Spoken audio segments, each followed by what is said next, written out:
शिंदे गटाकडून विधानसभा अध्यक्षांविरोधात याचिका दाखल करण्यात आली आहे आणि या याचिकेवर आज सुनावणी होणार आहे। मुंबई हायकोर्टामध्ये दाखल केलेल्या या याचिकेवर आज सुनावणी होईल। ठाकरे गटातील आमदार अपात्र करा अशी शिंदे गटाची मागणी आहे। तर नार्वेकरांनी दिलेल्या निकालाला शिंदे गटाकडून आव्हान देण्यात आलं आहे। त्यामुळे आजच्या सुनावणीमध्ये नेमकं काय होणार याकडे लक्ष आहे। शिंदे गटानं विधानसभा अध्यक्ष राहुल नार्वेकर यांच्या विरोधात मुंबई हायकोर्टामध्ये दाखल केलेल्या याचिकेची आज सुनावणी आहे। तर शिंदेंची शिवसेना खरी आहे तर मग त्यांचा व्हीप कसा लागू होत नाही असा सवाल शिंदे गटाकडून करण्यात आलाय।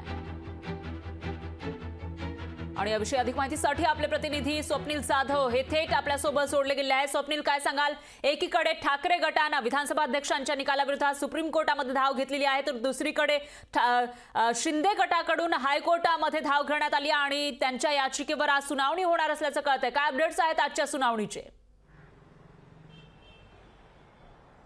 नक्कीच एकीकडे शिवसेनेसंदर्भात जो विधानसभा अध्यक्ष राहुल नार्वेकर यांनी निर्णय घेतलेला आहे, शिवसेना शिंदे गटाला अधिकृत या ठिकाणी चिन्ह आणि पद नाव मिळालेलं, त्यानंतर त्यांची जी अपात्रतेची याचिका होती, विधानसभा अध्यक्षांनी यावर निर्णय देताना शिंदेंची शिवसेना ही खरी असताना शिंदेंचे सर्व आमदार हे अपात्र ठरवण्यात आले नाहीत। तशाच प्रमाणे ठाकरेंचे सुद्धा ठरवण्यात आले नाहीत। मूळ पक्ष हा शिंदेंचा आहे, मग शिंदेंचा व्हीप का लागू होत नाही असं शिंदे गटाचं म्हणणं आहे। त्यामुळे ठाकरे गटाच्या जे 14 आमदार आहेत त्यांना अपात्र करण्यात यावं अशा प्रकारची याचिका आहे ती थेट आता हायकोर्टामध्ये शिंदे गटाने केलेली आहे। याच याचिकेवरती सुनावणी होणार आहे। जो निर्णय राहुल नार्वेकर यांनी घेतलेला आहे या विरोधात ही खरं तर याचिका आहे। तर दुसरीकडे ठाकरे गटाच्या लोकांनी या ठिकाणी सुप्रीम कोर्टामध्ये याचिका केली। त्यामुळे आज सुनावणी हायकोर्टात होणार आहे शिंदे गटाच्या याचिकेवरती। यावरती जी नोटिसा सर्व आमदारांना देण्यात आलं होतं, विधानसभा अध्यक्षांना सुद्धा त्याच्यावरती आपली प्रतिक्रिया द्यायची होती। यावरती सर्वांकडून नोटिसा देण्यात आलेल्या, मात्र आजच्या सुनावणीमध्ये नक्की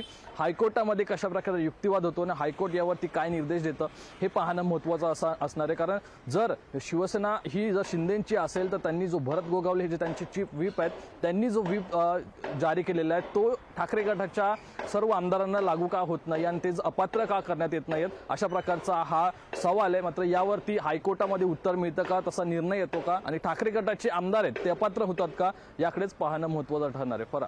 निश्चितच स्वप्नील, धन्यवाद तुम्ही दिलेल्या या सविस्तर माहितीसाठी। याविषयीचे अपडेट आपण तुमच्याकडून घेत राहणार आहोत। तर आजच्या सुनावणीमध्ये नेमकं काय काय होईल ते बघावं लागेल। लोकशाही मराठी ऐका, पहा, जागरूक रहा।